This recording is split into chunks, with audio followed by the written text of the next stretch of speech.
وحده لا شريك له وأشهد أن محمدا عبده ورسوله أما بعد فإن خير الحديث كتاب الله وخير الهدي هدي محمد صلى الله عليه وسلم وشر الأمور محدثاتها وكل محدثة بدعة وكل بدعة ضلالة وكل ضلالة في النار.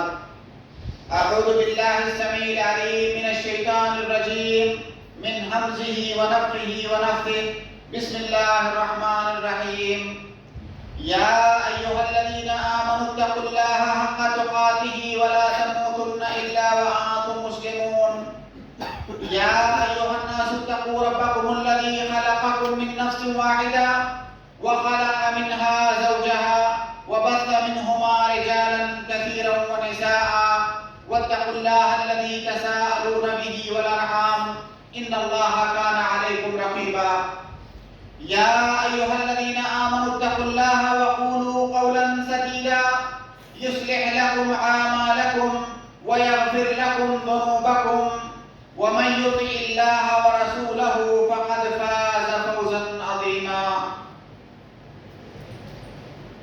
محترم حاضرین جمعہ، دینی و ملی بھائیوں، اللہ رب العالمین نے ہمارے اوپر بہت سارے احکامات لاگو فرمائے ہیں. ان احکامات پر عمل کرنے کا نام، ان احکامات کو بجا لانے کا نام عبادت ہے. اور ایک مسلمان کی زندگی کا جو اولین مقصد ہوتا ہے وہ اللہ رب العالمین کی عبادت کرنا، چاہے وہ اللہ رب العالمین کے اوامر کی بجا آوری سے متعلق ہو یا اللہ رب العالمین کے نواہی سے اجتناب کا مسئلہ ہو. ایک مسلمان دونوں صورتوں میں اللہ رب العالمین کی عبادت کرتا ہے. سامعین کرام، اللہ رب العالمین نے جو احکامات ہمارے اوپر لاگو فرمائے ہیں ان کی ایک بہت بڑی خوبی یہ ہے کہ وہ احکامات، ان احکامات کے اندر کوئی دشواری اور کوئی حرج اور مشقت نہیں ہے. ان احکامات کے اندر واقعیت ہے، ان کے اندر ریالٹی ہے. وہ احکامات ہم انسانوں کی جو فطری قوت ہے اس قوت کے دائرے میں وہ احکامات ہیں. اللہ رب العالمین نے ہمارے اوپر کوئی بھی ایسا حکم نافذ نہیں فرمایا ہے جس کے کرنے کی ہم آسانی کے ساتھ استطاعت نہ رکھتے ہوں. اور اللہ رب العالمین نے یہ اصول قرآن کریم کے اندر جگہ جگہ بتا دیا ہے کہ دین کے اندر کوئی دشواری، کوئی حرج اور مشقت نہیں ہے. ہم نے تم سے انہی چیزوں کا مطالبہ کیا ہے جن کے کرنے کی قوت اور طاقت ہم نے تم کو دے رکھی ہے. اس لیے دین کے کسی بھی حکم کے اندر ایسی کوئی مشقت اور ایسی کوئی پریشانی نہیں ہے جن کو انسان برداشت نہ کر سکے. سامعین کرام، ہمارے دین کے احکامات کے اندر جو آسانیاں ہیں وہ آسانیاں دو طرح کی ہیں. پہلی آسانی تو یہ ہے کہ اللہ رب العالمین نے کسی ایسے حکم کا مطالبہ کیا ہی نہیں ہم سے جس کا کرنا ہمارے لیے دشوار ہو. یعنی ابتداءً ہی اللہ رب العالمین نے تمام احکامات کے اندر ہم انسانوں کے لیے آسانیاں رکھی ہیں. آپ ایک ایک کر کے اسلام کی تمام عبادتوں پر نظر دوڑا لیجئے، آپ کو کوئی ایسی عبادت نہیں ملے گی جس کے بارے میں یہ کہا جائے کہ یہ اتنا مشکل اور دشوار ہے جس پر عمل کرنا تو بڑا مشکل ہے. ہمیں 24 گھنٹے میں صرف 5 وقت کی نمازیں پڑھنی ہیں. ہمیں زندگی کے اندر صرف ایک بار حج کرنا ہے، وہ بھی جب استطاعت ہو تب. ہمیں اپنے مال میں 2.5% فقط زکوٰۃ نکالنی ہے، وہ بھی جب ہم صاحب نصاب ہو جائیں تب، اور وہ بھی اس وقت جب ہمارے پاس سیونگ ہو تب. تو آپ ایک شریعت کے تمام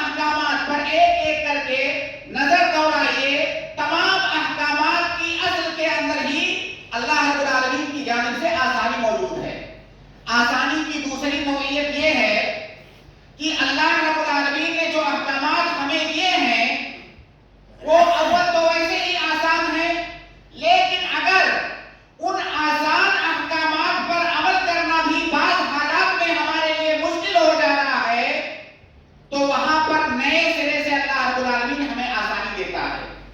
جیسے نماز آپ جانتے ہیں کوئی کھڑے ہو کر نہیں پڑھ سکتا، اس کو اجازت ہے بیٹھ کر پڑھے، یہ آسانی ہی تو ہے۔ تو شریعت کی یہ آسانیاں شریعت کے تمام احکامات کے اندر آپ کو نظر آئیں گی۔ اس وقت ہم رمضان کے مہینے سے گزر رہے ہیں، جس طرح سے شریعت کے دوسرے احکامات کے اندر بہت ساری آسانیاں ہیں، رمضان کے روزوں کے اندر بھی بہت ساری آسانیاں ہیں۔ ہم مختصر انداز سے ان آسانیوں کو جاننے کی کوشش کرتے ہیں تاکہ ہمیں یہ اندازہ ہو سکے کہ اللہ رب العالمین اپنے بندوں کے ساتھ کتنا رحمان، کتنا رحیم اور کتنا کریم ہے اور کتنا شفقت کرنے والا ہے۔ سامعین کرام، اللہ رب العالمین نے جب رمضان کے روزے فرض کیے تو ہمیں بتایا کہ رمضان کے روزے صرف تمہارے اوپر فرض نہیں کیے گئے ہیں۔ ایسا مت سمجھنا کہ صرف امت محمدیہ سے مطالبہ کیا گیا ہے کہ تم صبح سے شام تک ایک مہینہ بھوکے پیاسے رہو۔ یہ روزے پہلی امتوں پر بھی فرض کیے گئے تھے۔ یہ اللہ رب العالمین نے نفسیاتی طور سے رمضان کے روزوں کو ہمارے نفس میں، ہمارے دلوں میں آسان کیا ہے، کیونکہ جب ہمیں معلوم ہوتا ہے کہ فلاں پریشانی سے صرف اکیلا میں نہیں گزر رہا ہوں اور بھی لوگ ہمارے ساتھ ہیں، تو نفسیاتی طور سے وہ چیز انسان کے لیے آسان ہو جاتی ہے۔ اسی طرح سے اللہ رب العالمین نے کہا ایام معدودات، یہ جو رمضان کے روزے ہیں انہیں مشکل مت سمجھو، یہ صرف چند دن ہیں، سال کے 12 مہینے میں صرف ایک مہینہ تمہیں روزہ رہنا ہے۔ اور جب کسی چیز کو آسان بنا کر کسی کے سامنے پیش کیا جائے، کہا جائے یہ تو بہت معمولی چند ایام ہیں، تو نفسیاتی طور سے انسان اس کے لیے تیار ہو جاتا ہے، اس کے لیے وہ چیز آسان ہو جاتی ہے۔ تو یہ تو عام آسانیاں ہوئی رمضان کے روزوں کے اندر۔ اس کے اندر کچھ خاص آسانیاں بھی موجود ہیں، مختصر انداز میں ان پر نظر ڈالتے ہیں۔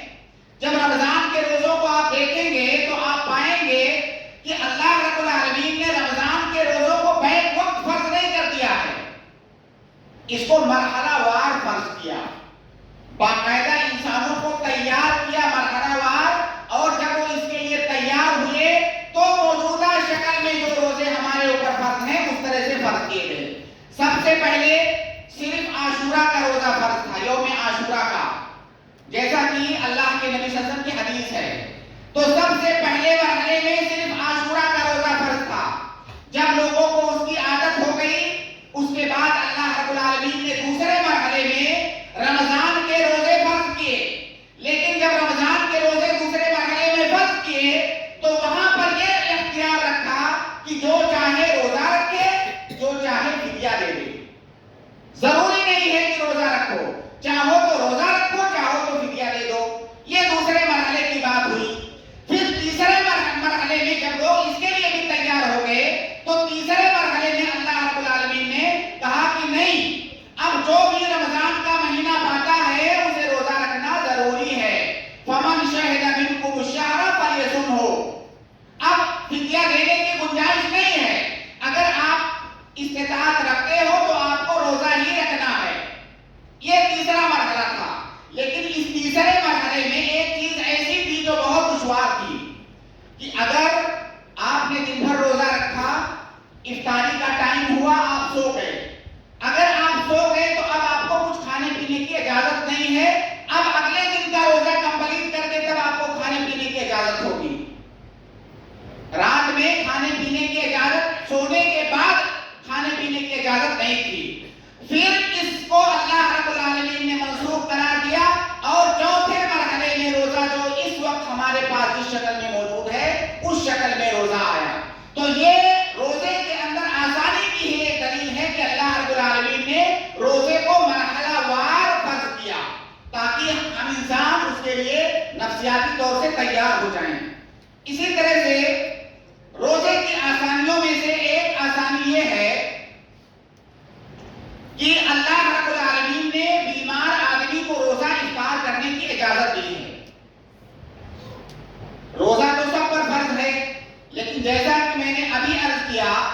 کہ کوئی آسان عبادت بھی بعض حالات میں ہمارے لیے مشکل ہو جاتی ہے. اگر ایسے حالات پیدا ہوتے ہیں تو آسانی در آسانی اللہ رب العالمین ہمیں دیتا ہے. اگر کوئی آدمی بیمار ہے تو اسے اجازت ہے کہ وہ روزہ افطار کر سکتا ہے. بیمار کی 3 حالت ہو سکتی ہے. مختصر انداز میں بیمار 3 طرح کا ہو سکتا ہے. ایک وہ بیماری جن کو عام طور سے ہم لوگ بیماری سمجھتے ہی نہیں ہیں، جیسے کسی کو معمولی نزلہ ہے، اس کو کوئی بیماری نہیں سمجھتا ہے، اس میں اسے کوئی بھی مشقت نہیں ہوتی ہے. تو اگر ایسی کوئی بیماری ہے، ہلکا سا سر درد ہے، کسی کو ہلکا سا نزلہ ہے، ہلکی سی بخار ہے، جس کو کہ عام طور سے ہم بیماری شمار نہیں کرتے، اگر کسی کو ایسی کوئی چیز ہے تو اسے روزہ توڑنے کی اجازت نہیں ہے. تو یہ پہلی حالت. دوسری حالت کہ حقیقت میں اسے کوئی ایسی بیماری ہے جسے بیماری سمجھا جاتا ہے، اور اگر وہ روزہ رکھے گا تو اسے مشقت ہوگی. روزہ رکھے گا تو اسے مشقت ہوگی، لیکن وہ مشقت ایسی ہے جس کو وہ جھیل سکتا ہے، اور اگر اس کو جھیلے گا تو اسے کوئی نقصان نہیں پہنچے گا. اگر کوئی آدمی ایسا مریض ہے تو اس کے لیے افضل یہ ہے کہ وہ روزہ توڑ دے. اگر کوئی آدمی بیمار ہے، روزہ رکھنے سے اسے مشقت ہو رہی ہے، پریشانی ہو رہی ہے، اس کے لیے افضل یہ نہیں ہے کہ وہ زبردستی روزہ رکھے اور سوچے کہ میں روزہ رکھ کر کے کوئی نیک کام کر رہا ہوں. افضل یہ ہے کہ وہ روزہ توڑ دے اور بعد میں اس کی وہ قضا کرے گا. لیکن اگر وہ روزہ رکھ لیتا ہے تو اس کا روزہ رکھنا جائز ہے. یہ دوسری حالت ہے مریض کی. مریض کی تیسری حالت یہ ہے کہ اگر وہ روزہ رکھے گا تو اسے نقصان پہنچ جائے گا، یا تو مرنے کا ڈر ہے، یا بیماری بہت زیادہ بڑھ جائے گی، کوئی بڑی تکلیف اسے پہنچ جائے گی. اگر ایسی پوزیشن ہے مریض کی تو اس کے لیے جائز ہی نہیں ہے کہ وہ روزہ رکھے، بلکہ اس کے اوپر واجب ہے کہ وہ روزہ افطار کرے. بعد میں جب وہ صحیح ہو جائے گا تب اس کی قضا کرے گا. اب اس سے بڑی آسانی کیا ہوگی کہ شریعت بعض حالات میں ہمارے اوپر روزہ رکھنا ہماری صحت کی وجہ سے حرام قرار دے رہی ہے کہ نہیں تمہیں روزہ نہیں رکھنا ہے، روزہ توڑو، بعد میں جب ٹھیک ہو جانا تب روزہ رکھنا.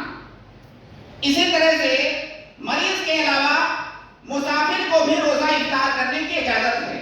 اس طرح سے مریض کی 3 حالتیں ہیں، تقریباً اسی طرح سے مسافر کی بھی 3 حالتیں ہیں. پہلی حالت یہ ہے کہ اس کا سفر ایسا ہو کہ جس میں روزہ رکھنا روزہ توڑنا یہ برابر ہو. نہ تو روزہ رکھنے سے اسے کوئی مشقت ہے، نہ تو روزہ توڑ دینے سے اسے کوئی آرام ملنے والا ہے، برابر ہے دونوں معاملہ. ایسی صورت میں اس کے لیے افضل یہ ہے کہ وہ روزہ رکھ لے. افضل یہ ہے کہ روزہ رکھ لے، اور اگر وہ روزہ توڑ دیتا ہے تو جائز ہے، لیکن افضل یہ ہے کہ روزہ رکھ لے. کیونکہ اللہ کے نبی صلی اللہ علیہ وسلم نے سفر میں روزہ رکھا ہے. اسی طرح سے بعض صحابہ کرام نے آپ سے پوچھا کہ میں سفر میں کیا کروں، روزہ رکھوں یا توڑوں؟ تو آپ نے کہا کہ اگر چاہو تو رکھ لو، چاہو تو توڑ دو. تو اگر رکھنا اور توڑنا دونوں برابر ہے تو ایسی صورت میں رکھ لینا زیادہ افضل ہے، کیونکہ یہ مسارعہ الی الخیرات ہے. اور مسافر کی دوسری حالت یہ ہے کہ اگر وہ روزہ توڑ دیتا ہے تو اس کے لیے زیادہ آسانی ہے، آرام ہے. روزہ توڑنے میں آرام ہے اور روزہ رکھنے میں دشواری ہے، لیکن وہ دشواری ایسی نہیں ہے جس سے اسے تکلیف پہنچ جائے گی. لیکن روزہ رکھنا دشوار ہے اور توڑنے سے اسے آسانی ہے. ایسی صورت میں اس کے لیے روزہ توڑ دینا یہ افضل ہے، اور روزہ رکھنا یہ مفضول ہے. اللہ کے نبی صلی اللہ علیہ وسلم نے ایک سفر میں دیکھا کہ ایک آدمی ہے، اس کو لوگ سایہ کیے ہوئے ہیں، پریشان ہے گرمی اور دھوپ سے. پتہ کیا گیا تو پتہ چلا کہ وہ روزے سے ہے اور نڈھال ہو گیا ہے. اللہ کے نبی صلی اللہ علیہ وسلم نے فرمایا کہ لیس من البر الصیام فی السفر، کہ اگر اس طرح کی پوزیشن ہے تو سفر میں روزہ رکھنا یہ کوئی نیکی نہیں ہے. تو اگر سفر میں روزہ رکھنے سے کسی کو مشقت ہو رہی ہے تو روزہ توڑ دینا یہ زیادہ افضل ہے. تیسری پوزیشن یہ ہے مریض کی کہ اگر روزہ رکھنے سے اسے نقصان پہنچانے کا ڈر ہو تو ایسی صورت میں اس کے لیے روزہ رکھنا حرام ہے. ایسے لوگوں کے بارے میں اللہ کے نبی صلی اللہ علیہ وسلم نے فرمایا اولئک العصاۃ، یہ لوگ نافرمان ہیں، یہ لوگ نافرمان ہیں. تو اگر سفر میں روزہ رکھنے سے ایسی تکلیف پہنچ رہی ہے جس سے ہمیں نقصان توڑنا یہ ضروری ہے، بعد میں ہم روزوں کی قضا کریں گے۔ اسی طرح سے روزے کی آسانیوں میں سے ایک آسانی یہ ہے کہ اگر کوئی عورت حالت حمل میں ہے یا کوئی عورت بچے کو دودھ پلا رہی ہے، ظاہر ہے حالت حمل میں اور دودھ پلانے کی حالت میں عورتوں کو کئی طرح کی پریشانیاں ہو سکتی ہیں۔ اگر اسے پریشانی ہے، اپنے آپ پر خوف ہے یا بچے پر خوف ہے، ایسی صورت میں اس کے لیے روزہ توڑنا یہ جائز ہے۔ اللہ کے نبی صلی اللہ علیہ وسلم کی حدیث ہے کہ ان اللہ عز وجل وضع عن المسافر شطر الصلاۃ وعن المسافر والحامل والمرضع الصوم۔ اللہ کے نبی صلی اللہ علیہ وسلم نے حمل والی عورت اور دودھ پلانے والی عورت سے روزے کو معاف فرمایا۔ اب سوال یہ ہے کہ اگر کوئی عورت حمل کی وجہ سے یا دودھ پلانے کی وجہ سے روزہ توڑ رہی ہے تو بعد میں وہ کیا کرے گی؟ یہ اختلافی مسئلہ ہے۔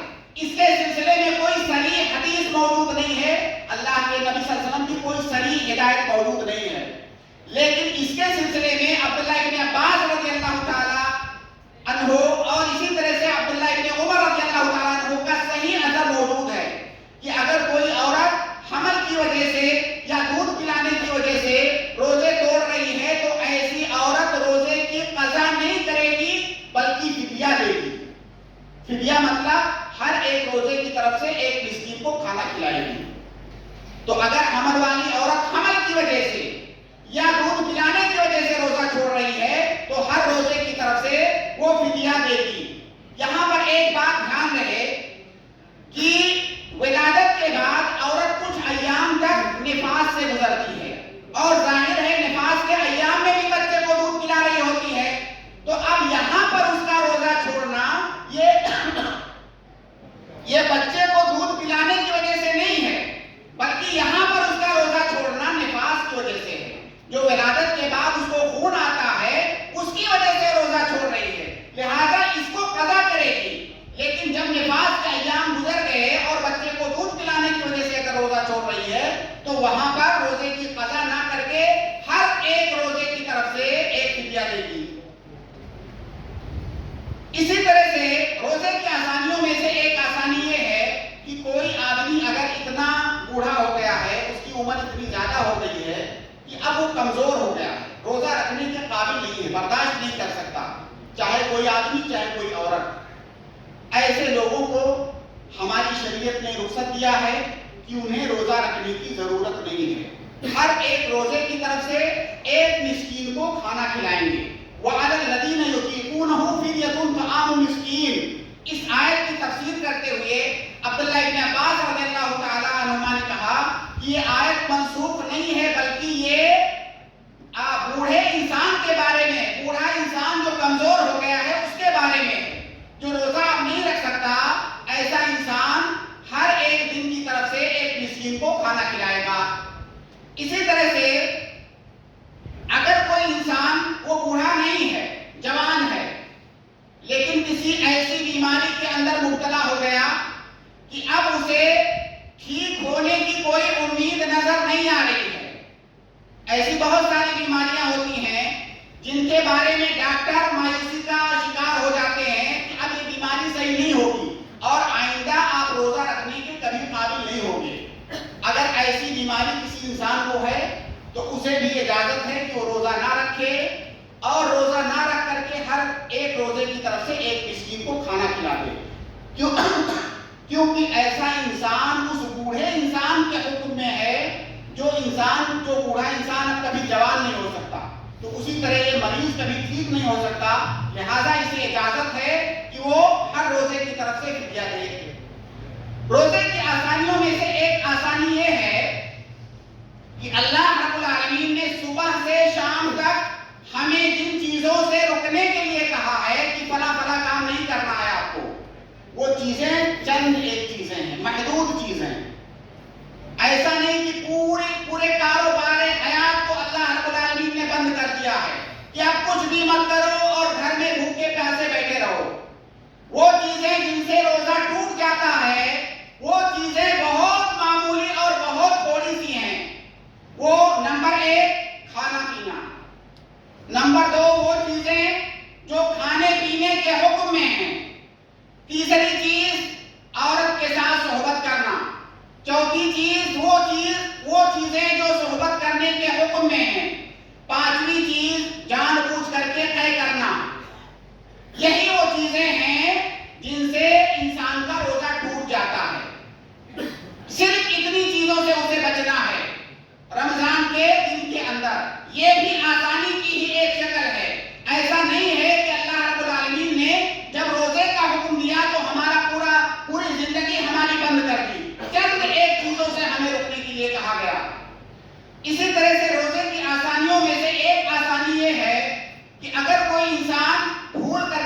پی لیتا ہے تو اس پر اس کا کوئی مواخذہ نہیں ہے، نہ تو اس پر اس کا مواخذہ ہے، نہ تو اس کا وہ روزہ ٹوٹے گا، بلکہ وہ اس کا روزہ صحیح ہے، جیسے ہی اسے یاد آئے بند کر دے۔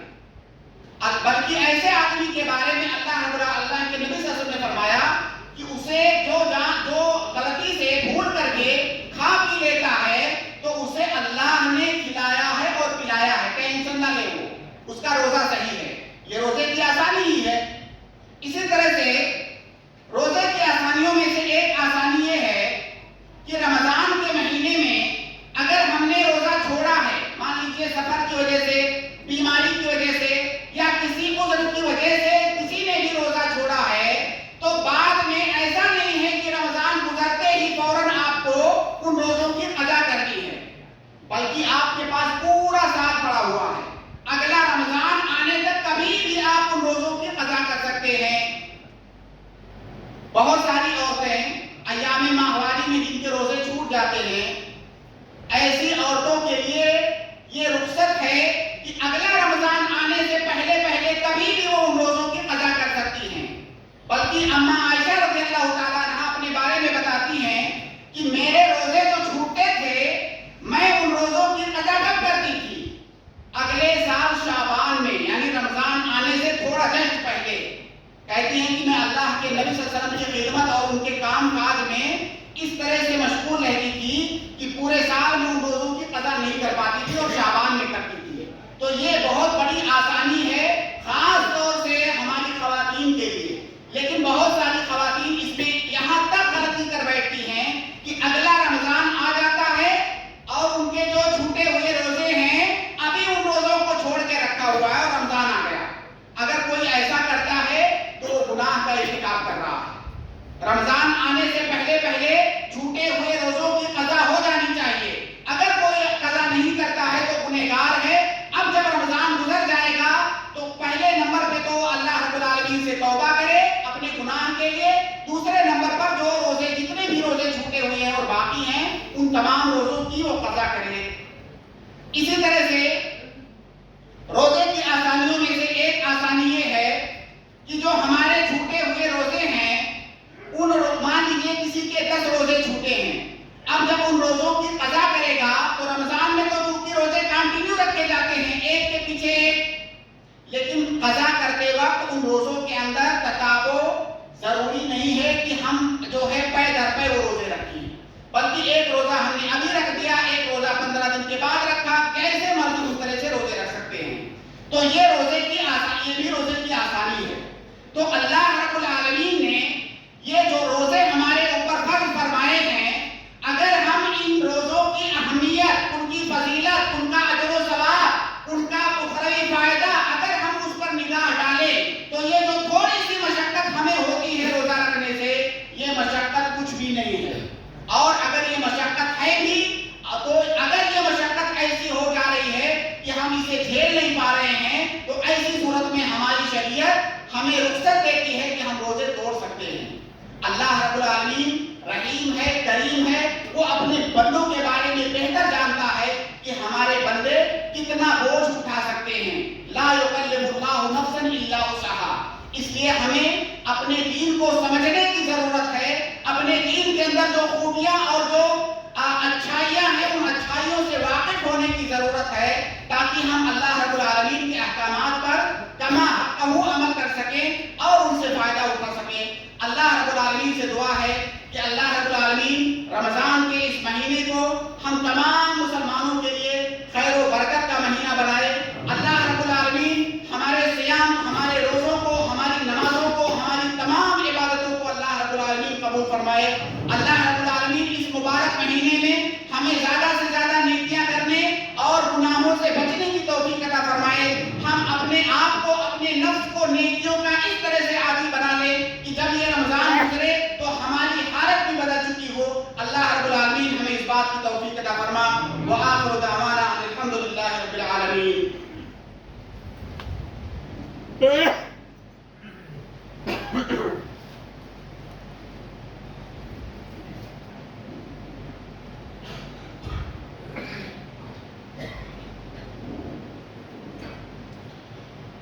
ان الحمد للہ نحمده ونستعينه ونستغفره ونعوذ بالله من شرور أنفسنا ومن سيئات أعمالنا من يهده الله فلا مضل له ومن يضلل فلا هادي له وأشهد أن لا إله إلا الله وحده لا شريك له وأشهد أن محمدا عبده ورسوله أما بعد إن الله وملائكته يصلون على النبي يا أيها الذين آمنوا صلوا عليه وسلموا تسليما اللهم صل على محمد وعلى آل محمد كما صليت على إبراهيم وعلى آل إبراهيم إنك حميد مجيد اللهم بارك على محمد وعلى آل محمد كما باركت على إبراهيم وعلى آل إبراهيم إنك حميد مجيد عباد الله رحمني ورحمكم الله إن الله يأمر بالعدل والإحسان وإيتاء ذي القربى وينهى عن الفحشاء والمنكر والبغي يعظكم لعلكم تذكرون فاذكروا الله يذكركم